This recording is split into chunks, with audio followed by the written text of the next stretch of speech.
परिसरामध्ये जिंदाल कंपनीच्या बाबतीमध्ये जो दुर्दैवी प्रकार घडला आणि जिंदालच्या कंपनीमधनं जो वायू बाहेर आला, वायू गळती झाली, त्याच्यामधनं 69 मुलं आणि मुली आज सिव्हिल हॉस्पिटल आणि परकार हॉस्पिटलमध्ये दाखल झालेली आहेत। त्यांची प्रकृती बघण्यासाठी आणि या संपूर्ण परिस्थितीचा आढावा घेण्यासाठी आज मी जिल्हा रुग्णालयामध्ये आलो होतो। सिव्हिल हॉस्पिटल लहान मुलांचा जो वॉर्ड आहे त्याच्यामध्ये 22 पेशंट ॲडमिट आहेत। नवीन वॉर्डमध्ये 23 पेशंट ॲडमिट आहेत। महिला शस्त्रक्रिया विभागामध्ये 14 मुलं ॲडमिट आहेत। अतिदक्षता विभागामध्ये 1 मुलगी ॲडमिट आहे आणि परकार हॉस्पिटलमध्ये 8 मुलं ॲडमिट आहेत। अशी एकूण 69 मुलं म्हणजे 68 मुलं आणि 1 महिला असे ॲडमिट आहेत।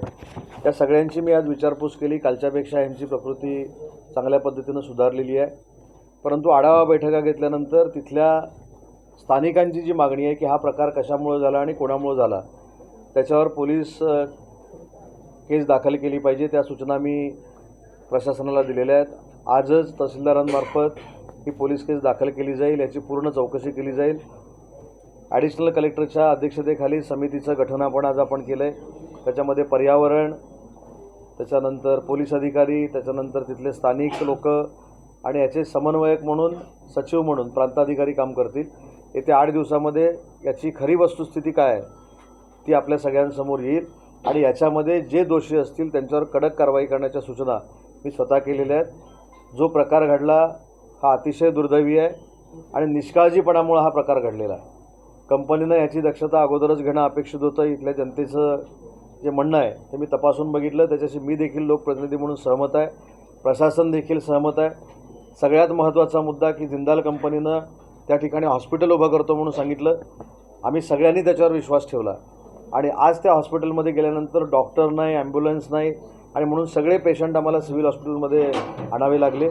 त्या देखील गोष्टी प्रशासनानं तपासाव्यात, कारण 100 बेडेड सुसज्ज हॉस्पिटल तयार करतो अशी जिंदाल कंपनीची कमिटमेंट होती, ते पूर्ण करू शकलेले नाहीत। त्याच्यामुळं त्यांनी सुरुवातीपासून सांगितलेल्या कमिटमेंट, त्यांनी दिलेली आश्वासनं आणि त्याची परिपूर्तता याचा अहवाल देखील ॲडिशनल कलेक्टरने तयार करावा, या सूचना मी आज दिल्यात। काही ठिकाणी एक्स्ट्रा एक्स्केवेशनच्या देखील केसेस दाखल होत्या, जादा उत्खनन केलेल्याच्या केसेस दाखल होत्या, त्या देखील पडताळून बघाव्या। ह्या देखील ग्रामस्थांची जी मागणी आहे त्या देखील आम्ही तपासून बघणार आहोत।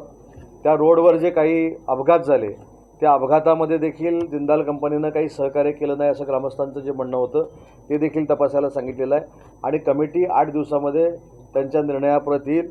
आज तर FIR दाखल करूच, परंतु या समितीच्या माध्यमातून ज्या काही गोष्टी पुढे येतील त्याच्यावर देखील कडक कारवाई केली जाईल। तर ही दुर्घटना घडल्यानंतर शाळेच्या मुख्याध्यापकांनी देखील कंपनी प्रशासनाशी संपर्क साधला, त्यांना उडवाउडवीची उत्तरं देण्यात आली। कंपनीचा मनमानी कारभार असतो असं देखील ग्रामस्थांचं कंपनीचा मनमानी कारभार असतो याच्या संदर्भामध्ये मी अनेक वेळा त्या ठिकाणी बैठका घेतलेल्या आहेत, परंतु आज माझं परखड आणि स्पष्ट मत देखील मी सरपंचांची चर्चा केली। अशा पद्धतीचा प्रसंग घडल्यानंतर कंपनी 5-50 लाखाचं एखादं काम गावामध्ये मुंबई महानगरपालिका ही महायुतीच्या ताकदीवर निवडून आणण्यासाठी माननीय देवेंद्रजी, माननीय एकनाथ शिंदेसाहेब, अजितदादा जोरदार पद्धतीनं काम करत आहेत। कालच शिवसेना पक्षाची माननीय एकनाथ शिंदेसाहेबांच्या नेतृत्वाखाली बैठक झाली। मी देखील काल महानगरपालिकेतला एका पक्षप्रवेशाचा कार्यक्रम घेतला, त्याच्यामुळे महानगरपालिका महायुतीची कुठच्याही परिस्थितीत असेल हा मला ठाम विश्वास आहे। शिवसेना जास्त जागांसाठी आग्रही असणार का महापालिकेत यावेळी? वेळ आहे अजून महानगरपालिका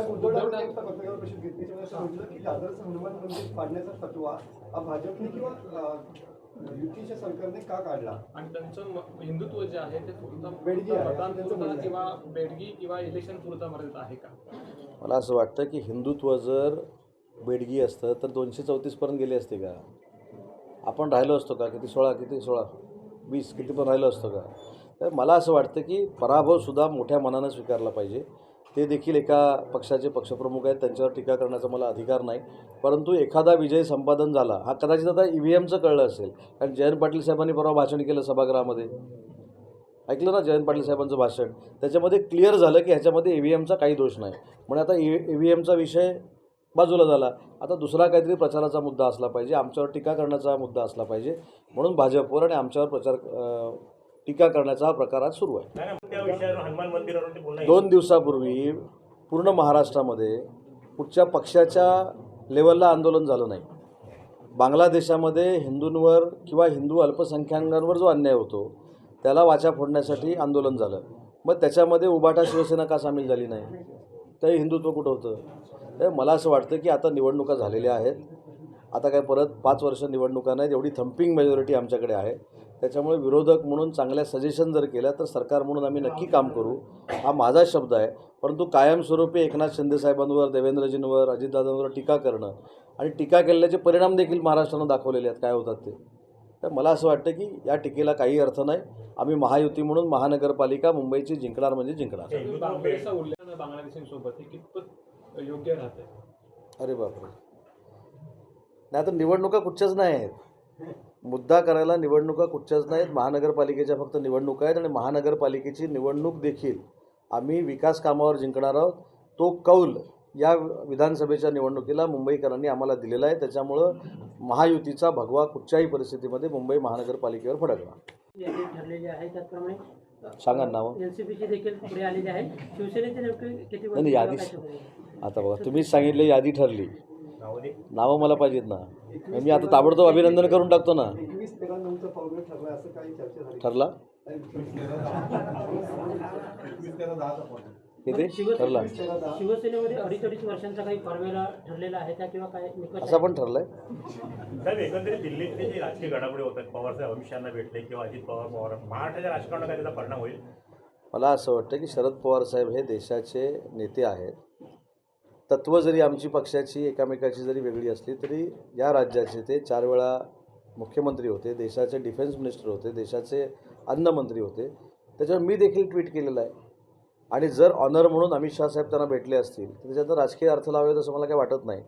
आणि तसं असेल तर लवकर कळेल ना.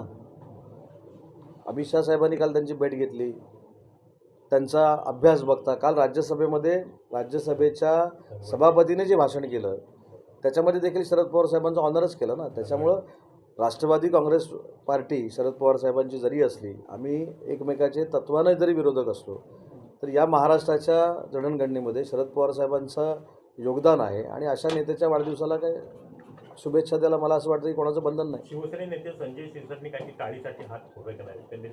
दोन्ही शिवसेना आता मी मुंबईला गेल्यानंतर संजय शिरसाटना विचारणार आहे की टाळी का दिलीत, कशासाठी दिलीत. अध्यक्ष आहेत, प्रादेशिक बंदर अधिकारी आहेत, फॅक्टरी इन्स्पेक्टर आहेत, प्रादेशिक महाराष्ट्र प्रदूषण मंडळाचे अधिकारी सदस्य आहेत, कार्यकारी अभियंता महाराष्ट्र औद्योगिक विकास महामंडळाचे आहेत, DYSP आहेत, DHO आहेत, सिव्हिल सर्जन आहेत आणि मेडिकल कॉलेजचे डीन आहेत आणि उपविभागीय अधिकारी हे सदस्य आहेत. आणि त्या ग्रामपंचायतीमध्ये बसून जे 3 सदस्य ग्रामस्थांचे प्रतिनिधी म्हणून कमिटीमध्ये देतील ते 3 सदस्य आहेत आणि शालेय समितीचे 2 सदस्य असे अशासकीय 5 सदस्य आहेत. अशांची कमिटी आजच गठीत होईल आणि त्याच्यावर नक्की ठोस उपाययोजना काय करायची यावरती निर्णय घेईल. हे पण मगरून भयंकर झाले मोरे पण ते मोरे पण आता बोलवलं होतं, पण ते काहीतरी पर्यावरणाच्या इकडे आहे. फक्त लाडू वाटतं ते मोकळ्यावर असते. पण ते मोरेने असं करू नये ना. चला पाहिजे ना. काय कंपनी मेहरबानी करत नाही. कंपनीमुळं हे झालेलं आहे, हे निष्पन्न 100% झालेलं असल्यामुळं जे बाधित आहेत त्यांना कॉम्पेन्सेशन त्यांनी दिलं पाहिजे हे स्पष्ट त्यांना सांगितलेलं आहे. आणि ते अधिकार देखील ॲडिशनल कलेक्टर आणि आमचे प्रांताधिकारी यांनी तिथल्या सगळ्या प्रमुख लोकांची चर्चा करून ठरवावे या देखील मी सूचना दिलेल्या आहेत. आणि ते नुसतं आता 5,000 10,000 देऊन उपयोगाचं नाही, कारण मी डॉक्टरांकडनं जी माहिती घेतली की याच्यामध्ये काही लाँग टर्म पण परिणाम होऊ शकतात. त्याच्यामुळे त्यांच्या आयुष्याच्या दृष्टीनं चांगल्या पद्धतीचे बेनिफिट्स त्यांना देणं गरजेचं आहे आणि ते कंपनीनं द्यावेत.